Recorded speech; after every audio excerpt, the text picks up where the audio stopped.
CJPയുടെ സമരം വിജയിച്ചു. കേന്ദ്ര വിദ്യാഭ്യാസ മന്ത്രി ധർമ്മേന്ദ്ര പ്രധാൻ ധാർമ്മികമായ ഉത്തരവാദിത്വം ഏറ്റെടുത്തുകൊണ്ട് രാജിവെച്ചു. രാജ്യത്തെ യുവാക്കളെ അണിനിരത്തി നീറ്റ് പരീക്ഷാ ക്രമക്കേടിനെതിരെയാണ് CJP സമരം നടത്തിയത്.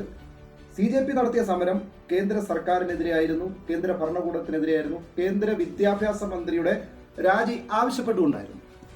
CJPയുടെ സമരം വിജയിച്ചപ്പോൾ രാജ്യത്തുയർന്നു വന്നിരിക്കുന്ന ഒരു പ്രധാനപ്പെട്ട ചോദ്യമുണ്ട്.